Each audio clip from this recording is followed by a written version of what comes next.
Hello and welcome to A Celtic World, the YouTube channel and podcast that glories in the planet-wide nature of our support base. How many different ways can I say the same thing? From Loch Lomond to Leeds, Whitburn to Wakefield.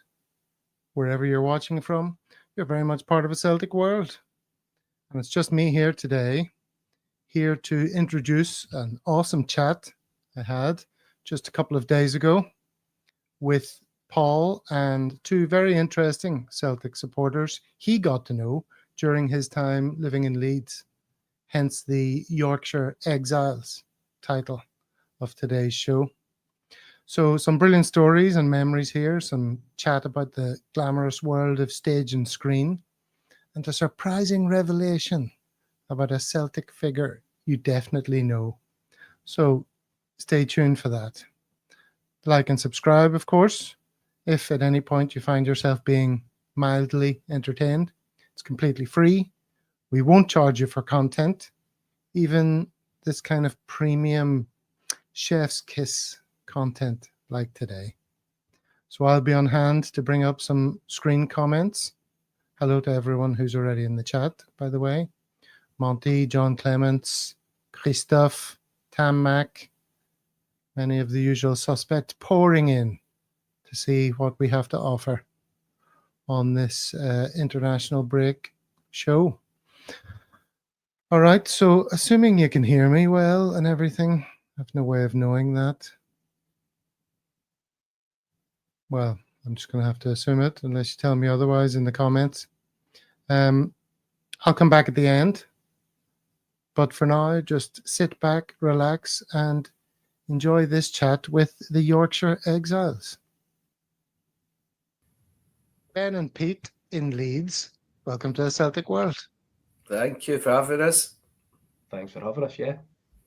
Well, we're delighted to have you. And maybe, Paul, would you like to start by telling us why Ben and Pete are here? Yeah, so I met Ben and Pete many moons ago in the wonderful West Yorkshire city of Leeds, where we were both we were all three exiled from the homeland, and our mutual love of Celtic obviously bonded us quickly together. So yeah, I just thought long time since I caught up with the guys, and given we're all flying high, and I know they've been out on some good trips recently, I thought it'd be a good idea to get them on for a bit of a chat on their history and what's been going on recently and everything in between. And yeah, a good opportunity for me to catch up with them as well. Yeah. And you all met in the city of Leeds, as you say. Pete and Ben, you guys met through Celtic?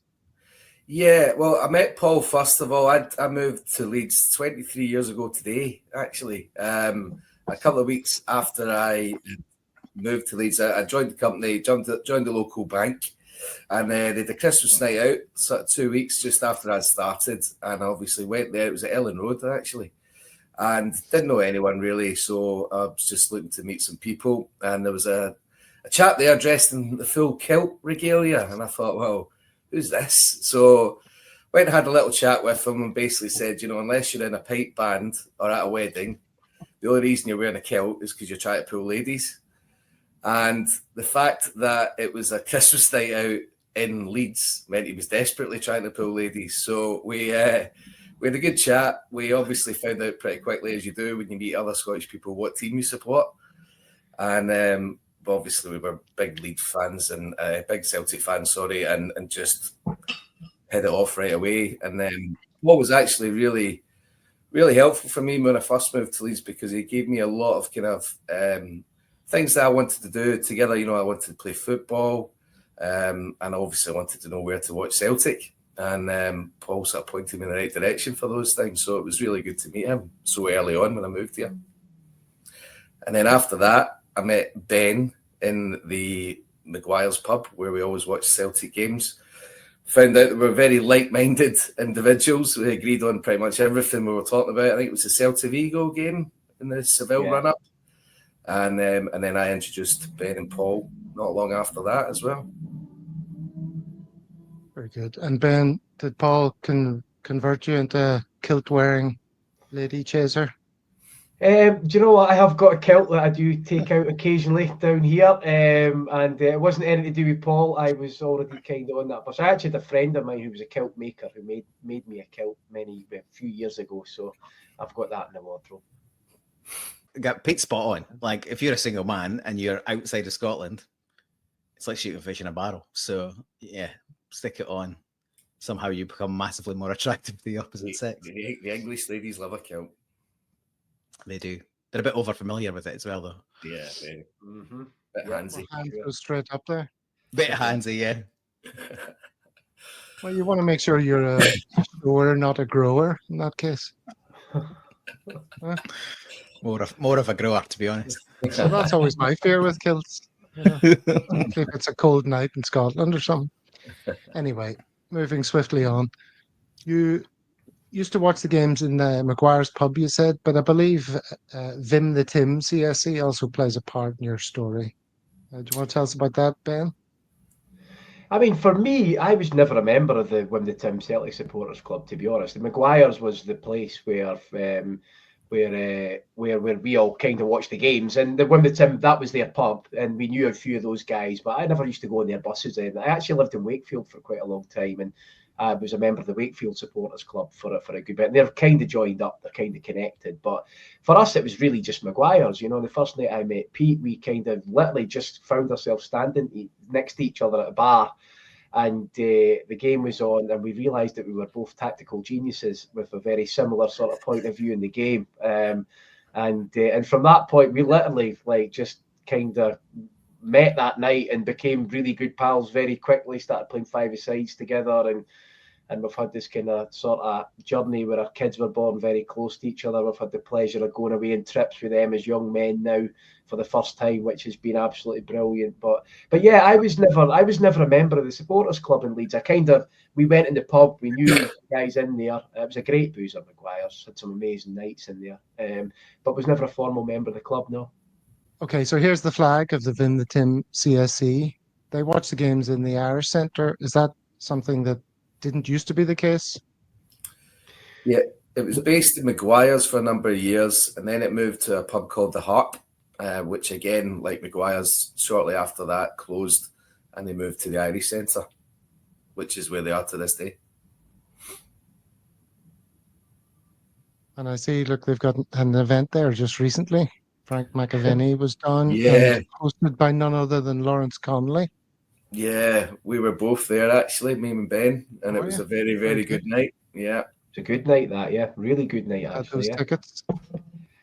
Frank McAvenny was brilliant, actually. Really entertaining. Obviously knows what he's doing with that stuff. Knows how to work a crowd. Knows exactly what the people want and gives them it. He was fantastic. We had a really good night, actually. It was great. Yeah, it was great.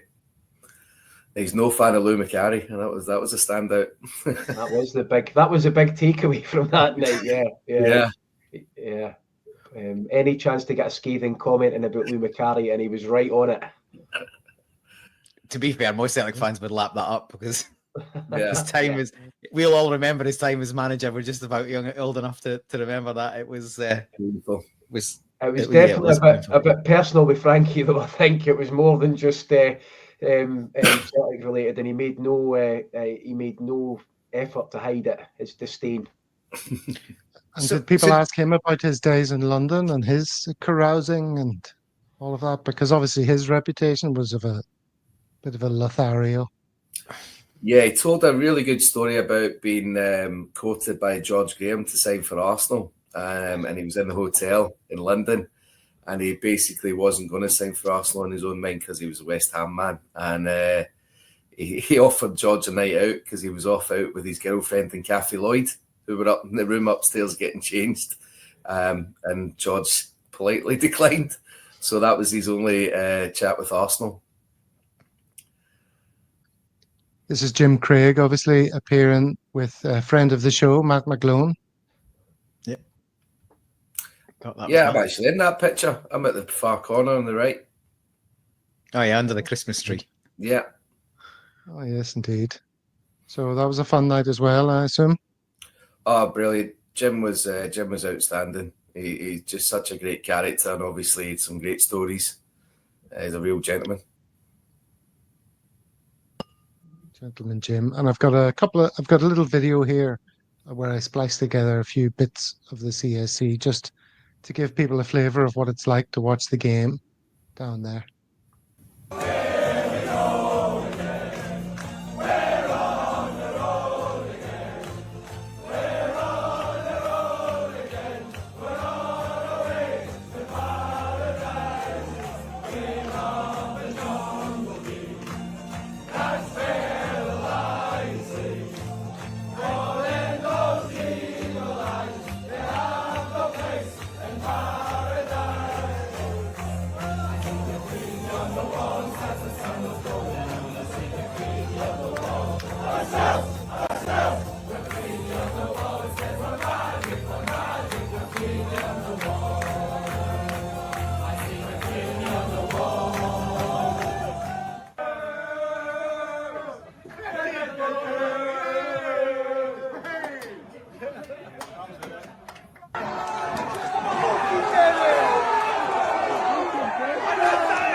Yeah, that's the guy I know.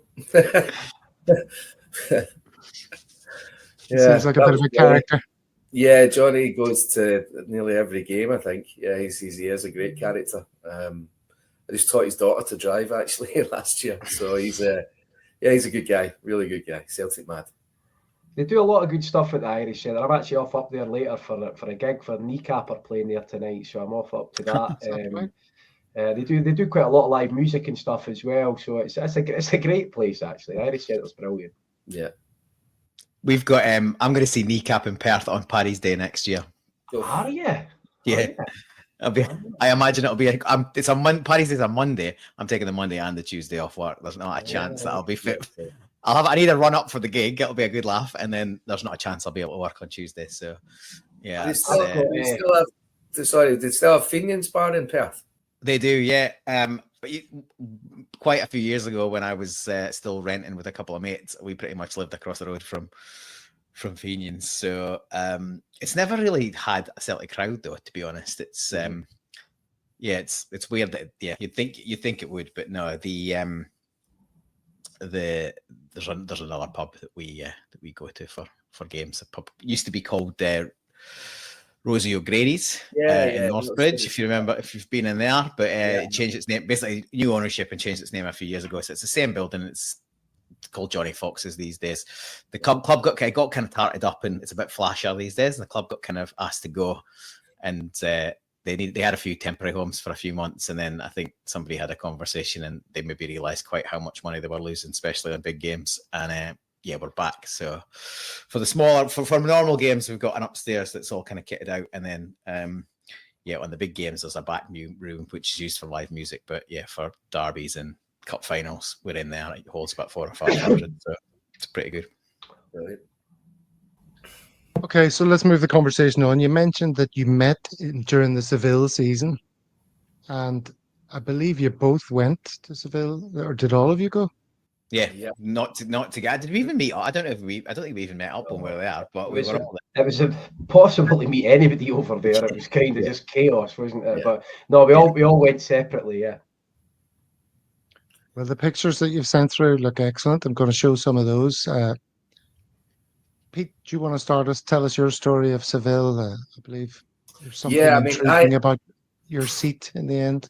Oh yeah, well, I mean, I just got married. I was only back from my honeymoon a week, and then we beat Boavista, so I went straight into work and asked for another week off, which went down really well. And then we went to Portugal and drove over, and there was a group of us, about a dozen of us in total.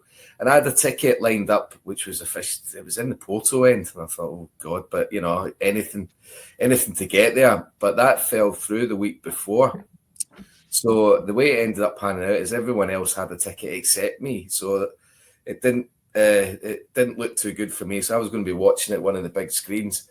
But my mates, they clubbed together. They didn't like the sound of that, and they bought a ticket off a tout.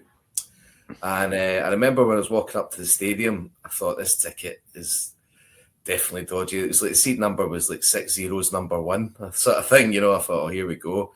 But went through the gate, no problem. That wasn't an issue. So I thought, well, that's fine. And walked up the stairs and into it, and I realised that I was in the press box.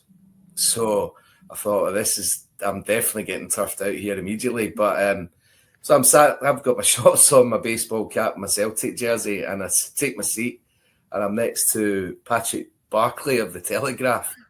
And he's sitting there with his notepad and the good old shorthand days and stuff. So he was fantastic with me. He just made me feel like, don't worry about it, you know, it'll be fine. And then I was seriously dehydrated, been drinking all day, and that was one of the hottest days I remember.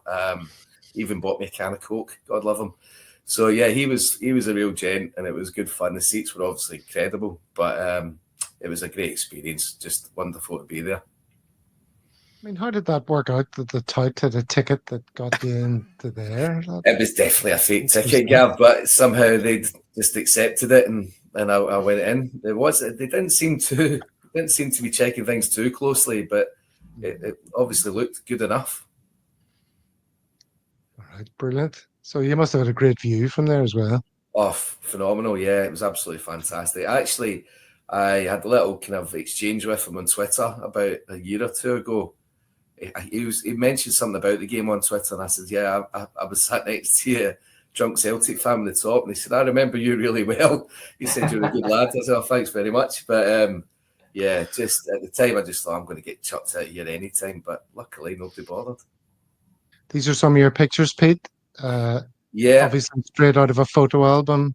Yeah. A photograph with a phone. Sent to me recently, actually. Just somebody had some of these and put a few together. So yeah, that's a nice group of mates there with a really good collection of strips. Mm-hmm. And yeah. Where are you? So I'm in the middle at the top row. Yeah, NTL. And then that's my good lady wife. We just got back from honeymoon, and there we were.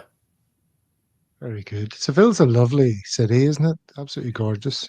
Yeah, I mean, I remember feeling quite sorry for groups of tourists there. You know, the tour guides with the umbrella and maybe a bunch of Americans following them. They're pointing out a lovely cathedral, which you couldn't see for the Coat Bridge Celtic Supporters Club flag. So I just remember people looking at it in complete disbelief all day. Very good. There's Ben. Mm-hmm. Mm. That's a mate of mine from Liverpool who I had literally just met on that trip. I was travelling down. I was meant to stay the night before in Madrid, landed in Madrid, and it was absolute chaos. And I spoke to the woman at the train station, and she's like, you just need to get down there or you might not get there, kind of thing. I wouldn't stay here tonight. I'd get on the next train. So I just jumped on the next train, but I didn't have anywhere to stay that first night. And another couple of mates of mine were down in Malaga. So they phoned these lads from Liverpool who I've never even met and just said, look, one of our mates is arriving tonight. Can you take him to your dig, sort of thing? And they've become like lifelong friends as a result. I literally landed at the train station in Seville, and they were waiting there for me with a bag of cans, you know, this group of lads, and kind of we found each other. And in that way you do, we were just instantly brilliant mates. But the weird thing was they were staying on a campsite outside. It was a few miles outside Seville, this place, and it was absolutely horrible. Remember the TV show Tenko, the sort of Japanese prison camp thing? It was a bit like that. So they took us out there, and there was about 6 of us living in what felt like a tin shed on a campsite in Spain, about 10 miles outside of Seville. It was absolutely boiling.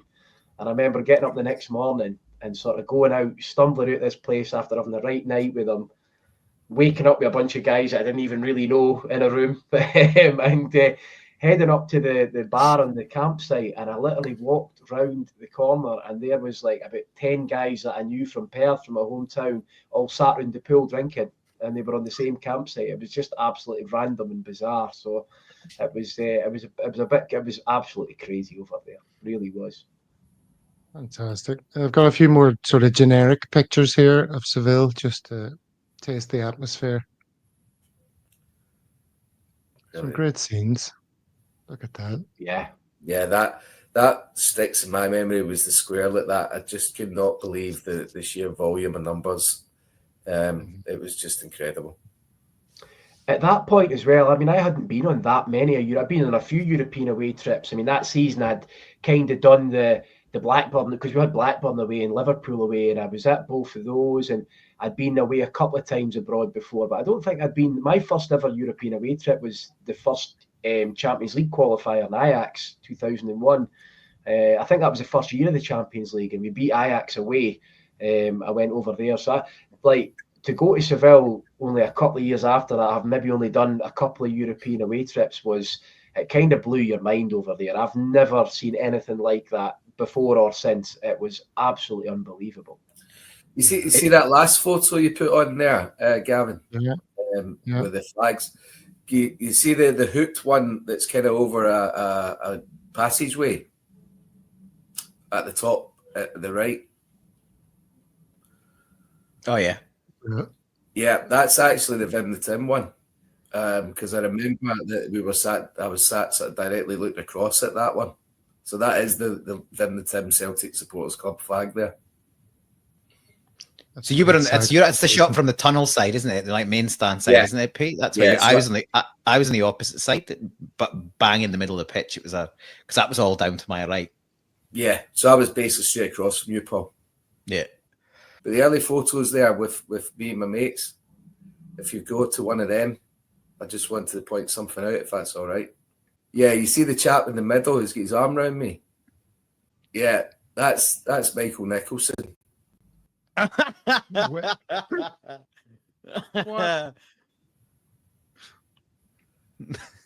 So yeah, in the days before the suit and tie. What? Yeah. Oh, come on. Yeah, that's a good one. You can tell that's Mike right away, can't you? Yeah. Yeah. So how do you feel when he's getting it tight from the fans? Are you like, well, it's usually from Ben. He's a good Celtic fan. He's doing his best. That is completely unfair. That is unfair. I'm only joking. Do you know what it is, Gavin, with it? Is when you, obviously, outside of anything like that, you don't know anybody personally, you kind of see all the things that are written and all the rest of it, and you take them all as gospel, and you believe them. And then when you know the person, and you know the actual stories sometimes, I'm not saying I know many stories because he doesn't tell you anything, but you sometimes, you just think, God, in the past, if that was somebody I didn't know, I'd just assumed that was true. And you realise how much is just absolute nonsense, just completely made up. But when he gets it tight, he gets it tight from us. So the best thing about it is we have a WhatsApp group, all that kind of bunch that you've just seen there, but he's not in it, obviously. So the best thing about it is that when something does happen, when social media takes the piss out of your friend for you, it's absolutely fantastic. I've seen cartoons of them, I've seen memes of them, all the rest of it that are just, we just share them and say, have you seen this one? It's an absolute beauty. So yeah, it's fun watching them get dogs abuse, but in a jokey way. But I think with Mike, if he's not getting mentioned, then he's doing a great job. The only times the board or anyone gets mentioned is if things aren't going well. So if Mike's under the radar and not get mentioned, then he's doing a good job.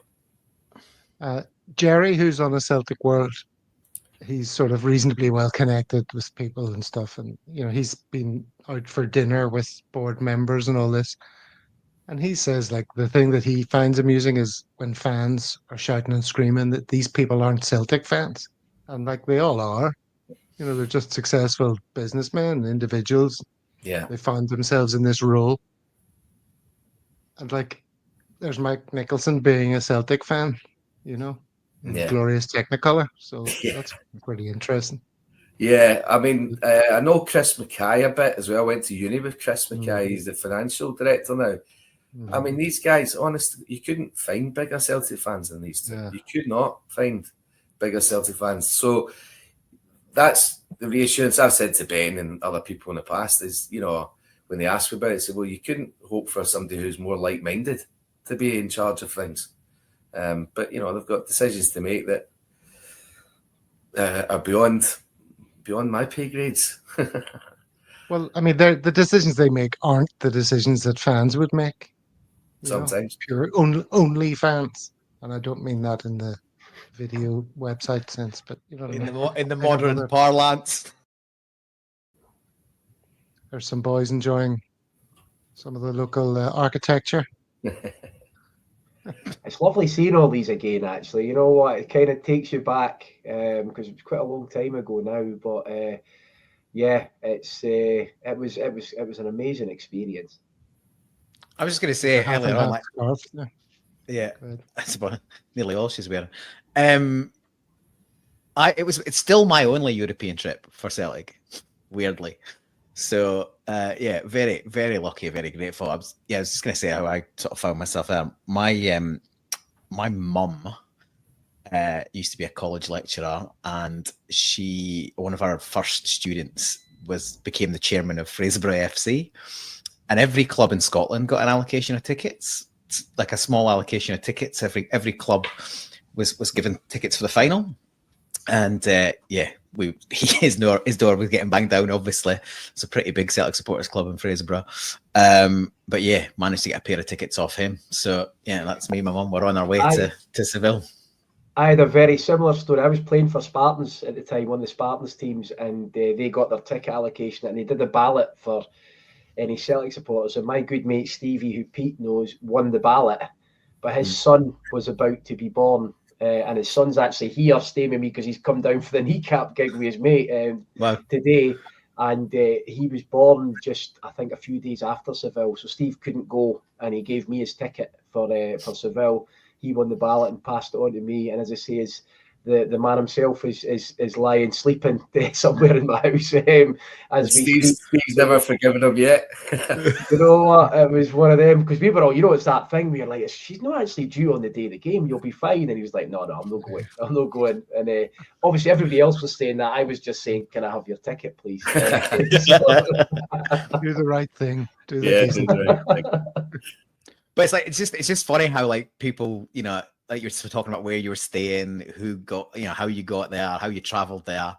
I think the only way we could get by the time we knew we definitely had tickets was those, they were sort of like package holidays, but they were an absolute fortune. But it was basically like flight and accommodation, same as you, Pete. We were in Portugal, and the bus just on the day was a day trip basically. So the bus just set off at the crack of dawn over the border and into Seville, had all day to lap up the atmosphere and in those various squares. Like I think there was quite a few squares like that big one that they were just all mobbed. And just find a place to have beers and then walk up to the ground. And it's 20 odd years, isn't it? So it's 21 years. It's a bit hazy, but then then game, and then we had to find the bus amongst, and unbelievably, you found your bus in amongst everything else that was going on, and then bus back to Portugal, back to the Algarve, which is a little bit more somber than the way there. But the day itself was fantastic. Like take the game, it was pretty amazing until the end. But the day itself was just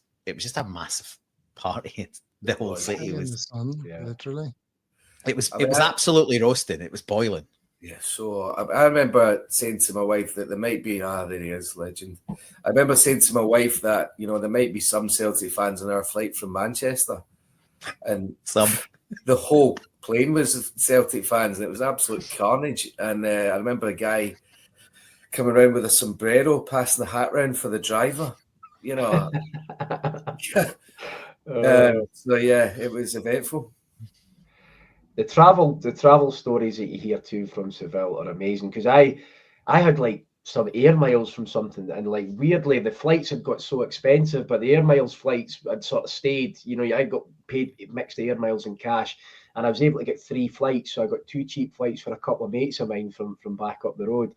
But we had to get up to Madrid because they were from Madrid, the flights. I can't even remember where we flew from. I think it might have been London, and we were coming back in the train up from Seville to Madrid, and I met a bunch of guys because we ended up having to get separate trains as well. It was just chaos trying to get anywhere. So I got on this train on my own, and I ended up with a bunch of guys from Stirling, and one of them had spent weeks in the run up to the game creating this big sort of flag. He basically moved all his furniture in his flat and put this big thing on the floor and started painting. It was Hoopy the Huddle Hound, and it was a Seville thing with Hoopy and that. I mean, it wasn't the best bit of art I've ever seen, but it was fairly impressive. It was better than I could have done. But he told the story that apparently he spent weeks doing this, every night coming for his work, doing this thing to take to Seville. And then when he peeled it up off the floor, all the paint had gone through the carpet. So he had like a massive hoopy on his living room carpet that I don't think he could get out. Brilliant. Oh. Yeah, so loads of great stories from Seville. My personal favourite that I was involved in was in one of those big squares. It must have been not the main one because there was enough room to move and walk, but it was still pretty busy. We were just having beers outside a bar, and my mum goes, "I think that's Billy. I think that's Billy Connolly." I mean, oh yeah, of course it is. Anyway, we looked over, and sure enough, it was the big one. He was striding from one street into the middle of the square, and he was heading off in the other direction, but kind of just straight across the middle of the square, and we were at one end. And she says, "I'm going to go and try and get a photo." Now, my mum's not the fittest and not the most quick across the ground, even 20 odd years ago. But off she went. Like, as soon as I never had time to say, "Don't be ridiculous," she was off. Anyway, he'd sort of, by the time she got kind of closer to him, he'd sort of got away from her somewhat, and she was shouting after him. Anyway, I still to this day don't really know how it happened, but she was so intent on focusing on Billy Connolly, she didn't see a pretty massive police horse. And she just basically walked right into its arse hind end and got knocked on her backside.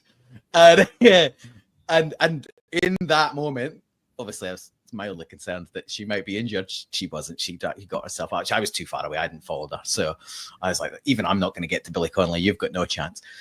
And she's picking herself up the ground. And the biggest disappointment for her is, in the interim, Billy's still completely unaware. He's off. He's nearly out the other side of the square and he's gone.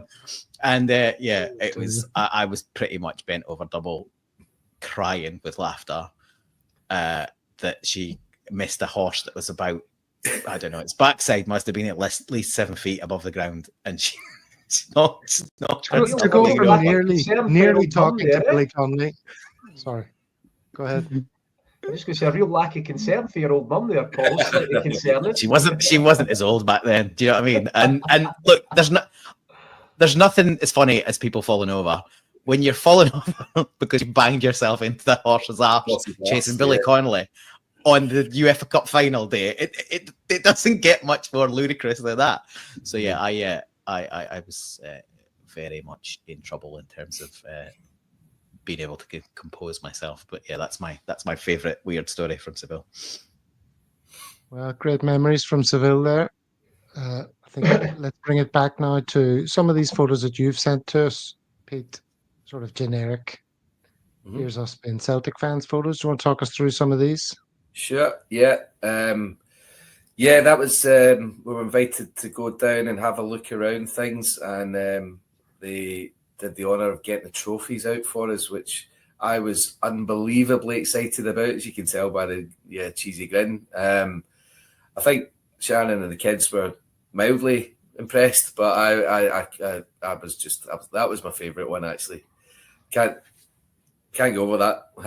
Getting the whole of the Scottish Cup was just a real dream. Brilliant. Mm-hmm. So yeah, it was nice to see behind the scenes.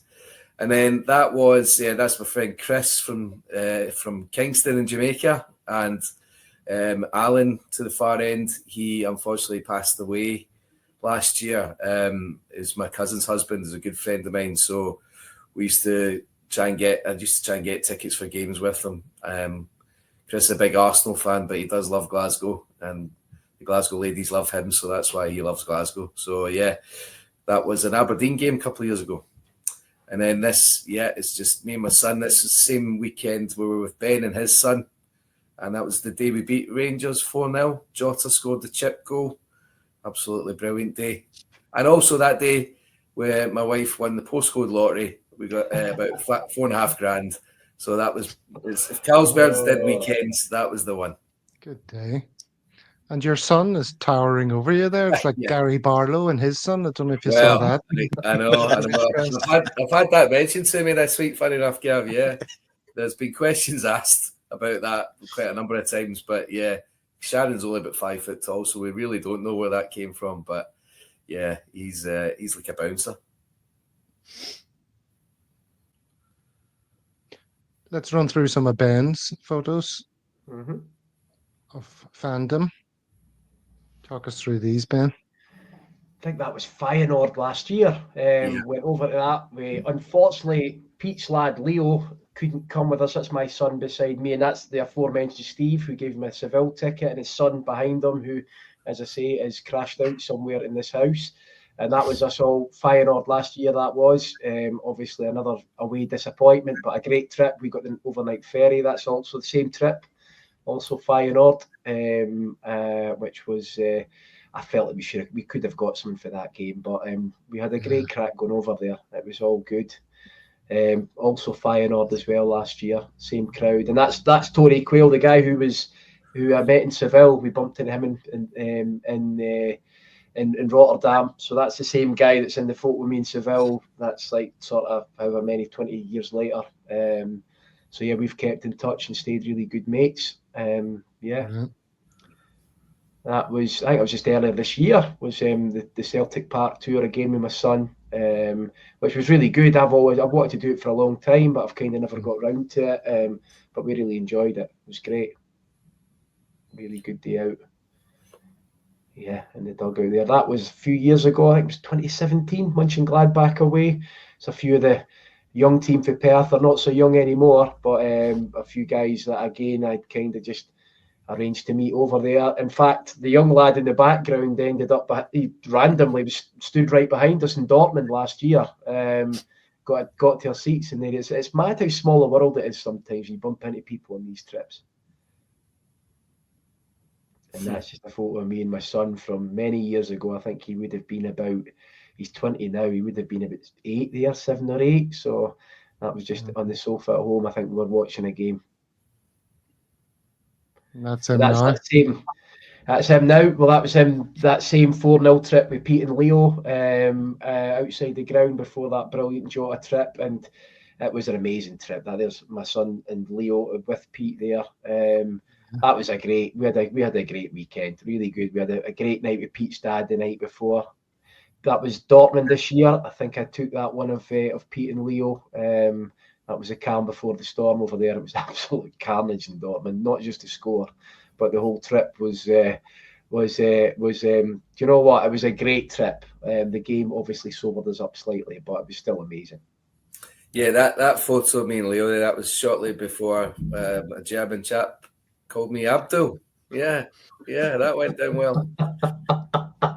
So, yeah.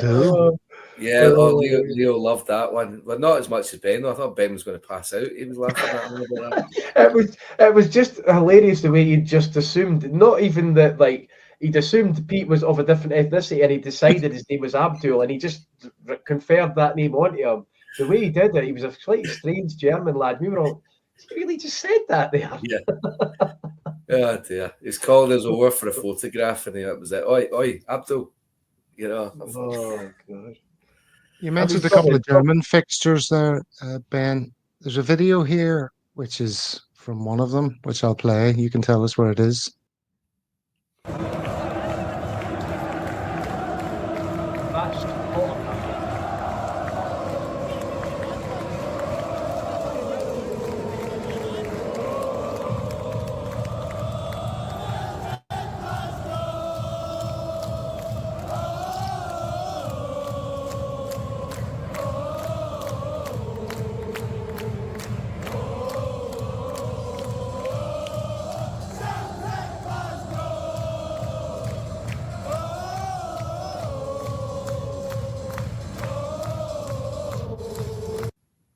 Yeah, that was our Rotterdam trip last year. That's Rotterdam. Yeah, that was another really good atmosphere in that stadium. It didn't look so much from outside that stadium, but inside was fantastic, and it was a good atmosphere. And that banner they had up there, just the sort of European Cup thing, obviously it was a bit of a link with us as well. And the Dutch people were fantastic. They were really, really friendly. Yeah, Yeah, I mean the German fans this year, we met some great people in Dortmund this year as well. But I mean Rotterdam as a city, I don't think any of us fell in love with Rotterdam the city. It's a bit of a grey concrete kind of eyesore. No offence to anybody from Rotterdam, but it's just the truth. And Dortmund was a bit the same actually. There's a lot of these kind of sort of very industrial cities you find yourself in. They're not exactly tourist hotspots, I don't think. You wouldn't be there unless you were there to watch Celtic, I don't think.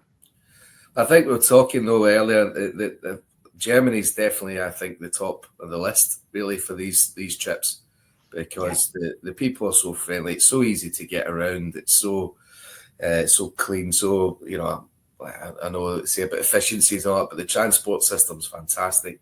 And then obviously the beer. The beer houses are fantastic. We were amazed every day how we woke up with no hangovers, even though we were completely legless the night before.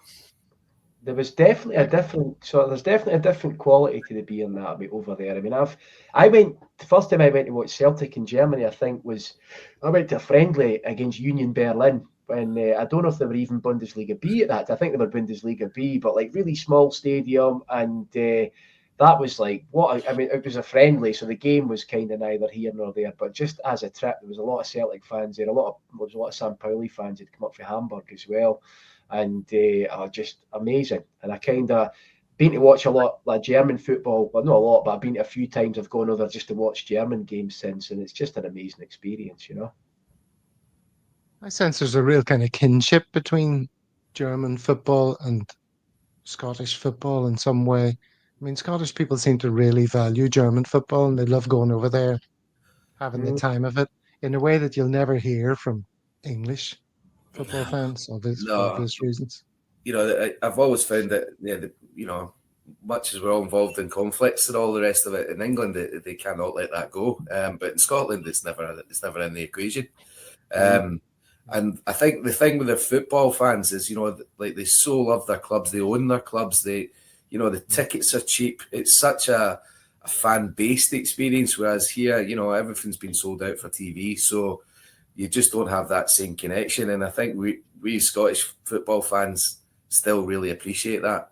And, we met a couple of guys who were Bayern Munich fans that come up from Munich to watch Celtic play Dortmund, because they had one of them was half Irish, which was the weirdest thing, because he spoke German to his mate, and then he turned around to us and he's saying, "What's the crack, lads?" And you're like, "Geez, this is weird."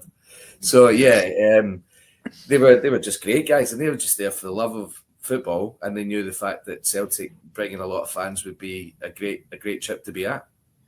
Yeah, and those we met a bunch of lads from Honduras on the train because we got the overnight ferry to Rotterdam and got like 3 trains in the end to Dortmund, and we ended up sitting next to there was 3 or 4 guys. They were like all based in New York, but they came from Honduras, and they just decided that like when they saw the Celtic Dortmund game that was the Champions League game they had to be at, and they'd managed to get tickets, and they were traveling around Europe, I think. But they were really like lovely guys, but just that football thing where you just get speaking to somebody on a train and they've got a really interesting way they've come to the game. And obviously we've got Luis Palma, and we were talking about Izagiri and all that kind of stuff. But like just it's lovely the way it brings people together in that way, Yes, football brings people together. So too, some might say, was the sort of acid house era in the early 90s, which ties us in nicely to Ben's professional career. Let's talk a bit about that, Ben. Better Days. Let me give the little blurb that I've got here to set the scene. Better Days, which is a play that you did that's now been turned into a movie or TV show. It's in the process of like being developed as a TV show. Whether it actually sees the light of day is a whole other thing, but I've written a pilot script, yeah. Okay, so Better Days tells the story of Danny, a 19-year-old in 1990, who finds himself at a crossroads between 2 tribes, the burgeoning house music scene and the gang of football hooligans to which he is bound by fierce loyalty.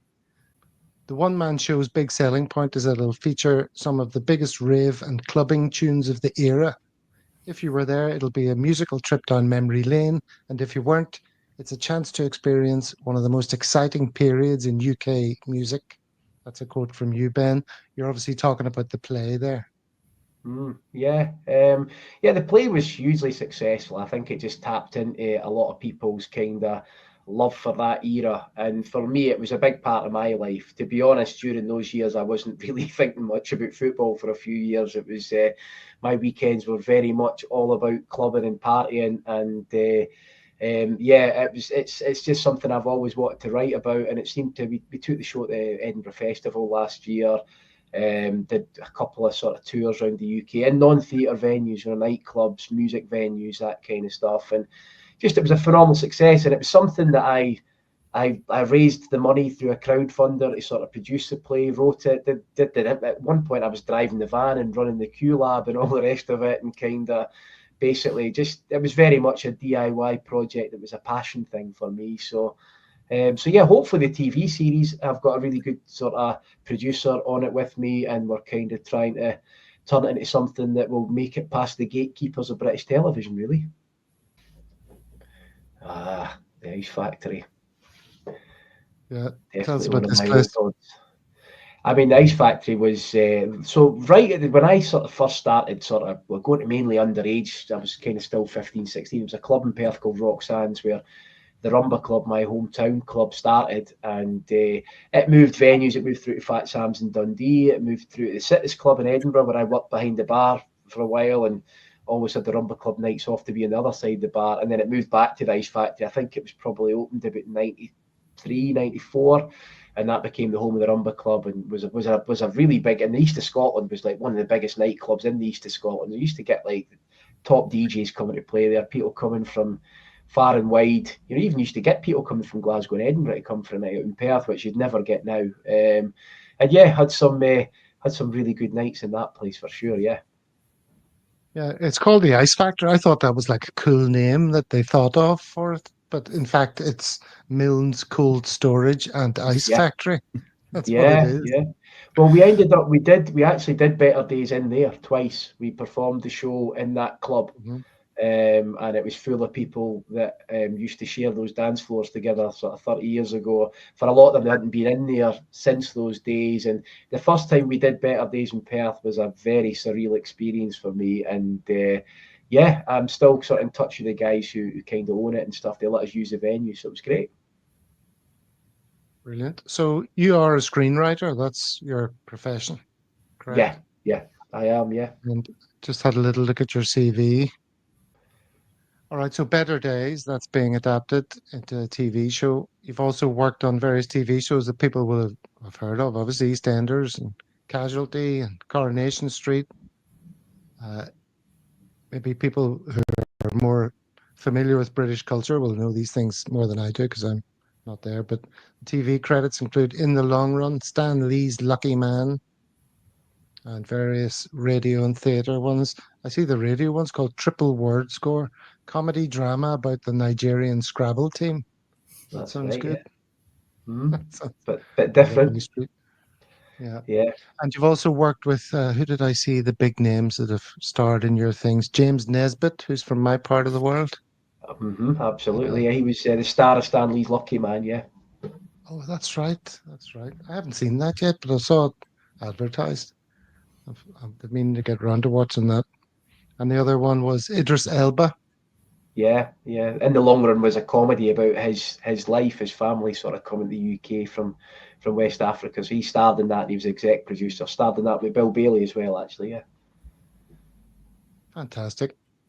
He's got a long list of celebrity friends. Let me tell you, he's a lovely as ever been. Do you know what? I'll quickly tell you, you know that Jim Craig night? Ben missed that, yeah, because Ben currently works he's writing on Emmerdale. And he had a night out with Emmerdale cast and crew, I think it was. And he messaged us to say, look, I'm running late. I'm staying with this guy here. There's somebody still here, so I don't want to leave him on his own. So me and Raymond, the other chap, we were at the Jim Craig thing. I wonder who's he with? One of his lovey mates. Anyway, Ben didn't make it to the Jim Craig because he couldn't leave this guy. It turned out it was Marlon Dingle from Emmerdale. So basically, he sacked us and Jim Craig off for Marlon Dingle. I mean, dear. Priorities. It wasn't quite like that. It was one of those nights I tried to do two things on one night and it just didn't quite work out that way. But yeah, I was just sort of gutted I missed that night. It sounded like a really good night, actually. It sounded like a cracker. Here is a book that a lot of football fans will maybe recognize. And tell us about your involvement with adapting this, Ben. Yeah, I spent quite a few years, Pete's familiar with this story, spent a few years adapting that alongside Graham Armstrong, the author who's in the picture there, who's a great guy, big Rangers fan. And that, I mean, the book's phenomenal. I would urge anybody to read that book. It's been a really, really important book, I think, in sort of Scottish literature. Graham does amazing stuff. There's a lot of work in schools and prisons, kind of came from the world of young team gangs in Glasgow, and the book is just an amazing, it's kind of very, not fully biographical, but largely based on his own life and his experiences. So I spent a few years in umpteen drafts getting that, sort of try to adapt that, and there's a version of it again sitting on the desk in London waiting for some kind of response. It's the kind of show that really needs to get made, because that book's got a lot of young people in Scotland reading that kind of aren't big readers of books or whatever. They've really connected with it, and I think if there's I really, really hope it's going to find its way to screen. But the book itself is a great read. It's written in the local vernacular, isn't it? Yeah. The book's very sort of Graham fought for years for that as well. You know, he actually had so many publisher rejections because they wouldn't publish something like that, and he was just like, well, that's what it is. It took him about 10, 11 years to get it published. You know, he's a phenomenal guy, great character. I've got to say, I've had a sneak preview of one of Ben's screenplays for that, and it's absolutely fantastic. So, fingers crossed, you know, it gets through the barriers to get made, because that would be an excellent show if we can get it off the ground. It was interesting because obviously with Graham being a Rangers fan, and he had tried his hardest to kind of balance things in the book, because he didn't want it to feel like it was sort of one way or the other, even though he is openly a big Rangers fan in a way that not many sort of Rangers fans are in the media. But like, it was interesting. That was a big part of that challenge, was to make sure it didn't feel like it was skewed one way or the other in that sense, because then it becomes, you know, kind of a problem for one side or the other. So we had to kind of try and, between the two of us, kind of try and balance it out, really, you know. Now, there's a bit of an allegation that every time you're working on something, you try and sneak in little Celtic references. Is that correct? I'm not aware of that one. I thought you not get one in Quarry. I thought you got one in Corris. That wasn't me, you know. The amount of messages I got, I'd left Corrie quite a long time, and I got, my phone was like loads of people saying, "Was that you? Are you still on Corrie?" And it was another lad, a good lad called Alistair Morrison, who sneaked that one in to Corrie. So no, I can't. I do like to try and get mates' names and stuff, and I managed to get Pete's wife a wee mention when I was on Corrie, which she was pretty thrilled about. And I do occasionally drop people's names in and stuff, and don't rule out Celtic references down the line. But no, I can't take credit for that one. I wish I'd thought of that one, because it was quite a good line, I think. It was, yeah. Yeah. All right, well, let's bring it back to the present day. I know Paul's thoughts, obviously, on the current team, because we talk about it every week. I'd like to sort of hear yours, Pete. How do you feel about how the season's going so far? Obviously, it's going incredibly well. Yeah, I mean, I always like to be a little bit sort of realistic and stuff, but I'm incredibly excited about the current state of play. I think the club's never really been in a stronger position, and I think the squad is fantastic, and we have a real opportunity this year. I think, obviously, Dortmund was a huge wake-up call for us. I mean, Ben definitely fell foul of being too optimistic ahead of that one. But then, you know, we were then started on being too pessimistic. But I think Atalanta gave everybody in that squad a real belief that they can change the game and adapt. And I think they really learned from that. And I think, obviously, Leipzig was just sensational at times, because, you know, they were playing attacking, pressing football, but then they also knew when to sit in, when to sort of hold on when things were looking a bit ropey for 10, 15 minutes. And yeah, just some of the football was fantastic. So it's the most excited I've been about them in the European terms since the O'Neill days. But I actually think we've got a better footballing team than we did then. I think we had a great style then of beating teams and being aggressive, but it was more of a physical team. I think this team is fantastic to watch as well. Really, really top football. So the next 3 games, I think there's real potential to do, to get 6, 7, maybe even the 9 points. Who knows? But it's about keeping that same mindset that it's going to take that level of effort every time. Because the minute you start thinking you're good, then you're going to get another slap in the face in the Champions League. So really excited, hoping that they can do what I think they're capable of, and getting qualified into the next level. And just in general, obviously domestically, I think we're streets ahead. I know that Aberdeen are doing a great job this year of keeping consistent performances in and keeping with us in the league, but I can't see them or Rangers being there at the end of the season. So it's all about Europe for me, and that ambition that we've been all wanting. I think we've seen it in the summer, and I think we can hopefully do something special. But as I said, we've talked with this with Ben, there's always the 2 things that for me just hold us back. It's every time we're looking at a squad and thinking, right, you just add 1 here and 1 there and it's perfect. Right away, it's somebody's leaving. We've got a 2-year shelf life, I think, whenever we produce a player before, England comes calling or whatever. I was already reading last week about English teams interested in Nicholas Kuhn, and 2 months ago, who was talking about Nicholas Kuhn in England? Nobody at all. So it's always that. I think the achievement in summer, as much as bringing some really good players in, the only one we lost was O'Reilly. And that was a big achievement for me, because that's half the battle now.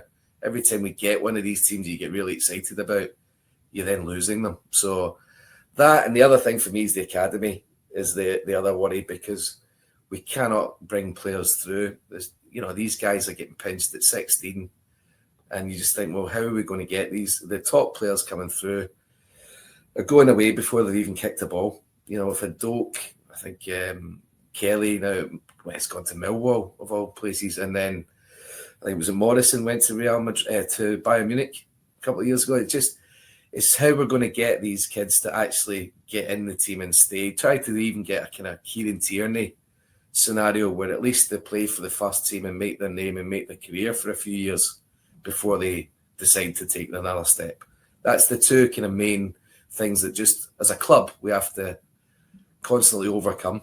Is we can't sort of get a long-term team plan. There's a long-term financial plan, and I think the clubs run really well. Not, just they're always looking long-term, but the team, it always seems to be either if we get a good manager or a good player, we've got maybe a 2-year shelf life on them. And do you think that's something that might change now that this team under Rodgers is on this European journey, making a ton of money out of Europe and sort of showing what can be achieved if you have a bit more ambition and try and keep a more cohesive unit and add to it rather than, selling too frequently? Yeah, no, I think the penny's dropped. It's the investment will return. If you can keep getting the players in that can take you to that next level, then you maybe get more chance of holding on to the players that are going to keep you there. So I do feel more optimistic about it. I think that people are really buying in to the club when they come in. I don't see people come in and show no interest. I think everyone gets it almost immediately. So that's a fantastic thing to see. But it is still night and day in terms of things like wages between Premiership and Scottish football. I think someone even like Stuart Armstrong sort of quadrupled his wages going to Southampton. So these things are really difficult, and it's always going to be a challenge. But yeah, this season, hopefully, people are seeing what's been achieved, and if they can do as I hope they will with the next 3 games to sort of get us to the next level, then yeah, that's going to attract other players and persuade other ones to stay. Hey Ben, in your job, you've been able to bring to life your dreams. If you were able to have Mike Nicholson's ear, how would you tell him to bring to life the dreams of all the Celtic fans? Do you know something? I would be saying at the minute, keep doing what you're doing, because the reality is my frustrations along with loads of people the last few years have been, that transfer window last summer really scunnered me along with a lot of people. You know, we just got it so wrong. Whereas you look at the way, I know it's interesting, a lot of people were complaining about how late the business was done. I don't hear much from any of those people now. I suspect they'd have to hold their hands up and say, I think this business is much more complicated than any of us can ever really understand until you do it. But I think for a long time, I think upping the profile of player that we're bringing in, and the selling model is always going to be part of it. That's, you know, that I think we all accept that. But I think we were trying to buy every player for $1 million and sell them for 30, and we got lucky. No lucky. There was an element of luck. It was probably good scouting. Give credit where it's due. A game with Matt O'Reilly, but the reality is, I think players are going to come in and do a job for us fairly quickly, probably cost a little bit more. And I think we've seen that with some of like Trusty and Engels and these guys. You know, I think signing those profile of players, and if we can get 2 or 3 seasons, I don't know if we're ever going to get any more than that out of guys that are really successful, especially in the way we're successful just now. I mean, that result against Leipzig the other night was a game changer in some ways, because teams have got to look at that. If you're playing, you're not going and like parking the bus in Europe. You're actually going and taking it to a team like Leipzig and beating them. And the reality is, we'll be lucky to keep a lot of these guys beyond the summer now. Maybe because they're fairly early in the cycle, we've maybe got a good opportunity to do that. But it's the reality is, I think I've, along with a lot of people, have had criticisms of the board, even though I do think we are generally a really well-run club, and you only have to look around at other clubs fairly nearby, and I don't just mean Rangers by that. I think Man United's a real bellwether. You get that kind of ownership that just destroys your club. And as much as a lot of people have been critical, you know, I do think you have to be careful what you wish for in terms of ownership of a football club, because actually we've made a lot of mistakes, and it feels like there's been a bit of a lack of ambition for a few years. But I'm one of these. I prefer to look forward. I prefer to enjoy the moment and look forward. And I just feel like we're getting it as right as we can get it at the minute. And I just hope we kick on. I hope we fight as hard as we can to keep a lot of these really good players we've got. We've got great personalities in the dressing room, it seems.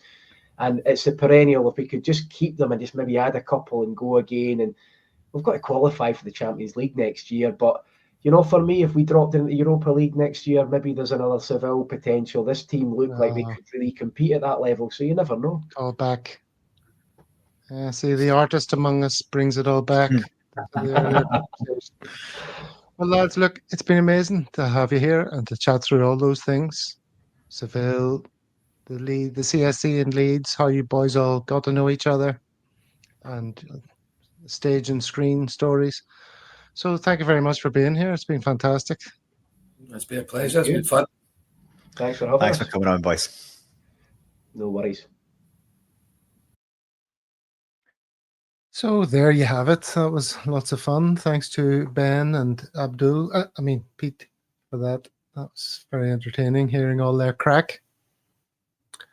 I'm not sure what it says about our the demographics of our viewership, that ever since Coronation Street got mentioned, the chat has been entirely about Coronation Street, and mostly about